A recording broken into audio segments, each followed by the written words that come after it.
In today's video, I'm going to walk you through how to transfer your Google Drive files by changing ownership. This is a helpful feature when you're collaborating with someone, handing off important documents, or simply making sure your files are managed by the right person. The process is straightforward once you know where everything is, so let's get started. Begin by opening your web browser and heading to Google Drive.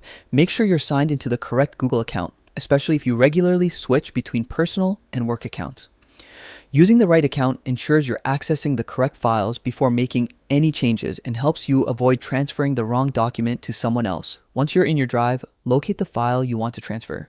You can scroll through your folders manually or use the search bar at the top if you know the file name. After you find it, click once to select it.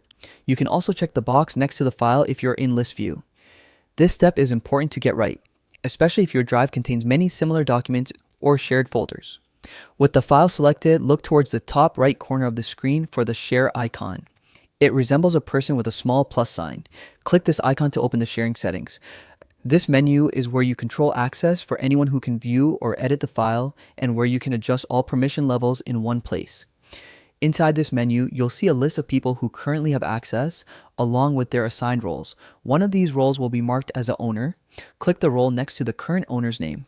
A drop-down menu will appear, offering different permission levels you can assign. From this menu, look for the option labeled Transfer Ownership. Select it, and Google will prompt you to choose the new owner from the list of people already added to the file. If the person you want to transfer the file to is not listed yet, you'll need to add their email address first by using the share field above. This ensures they have access before taking ownership. Once the new owner is selected, confirm the action. This step is important because ownership gives full control, including the ability to edit permissions, organize the file, or even remove access for others. After you confirm, Google Drive will update the ownership and notify the new owner automatically so they can manage the file right away, and that's all there is to it. You've successfully transferred a file on Google Drive, making your collaboration and workflow more organized and secure. If you found this tutorial helpful, feel free to like and subscribe for more simple and effective tech guides.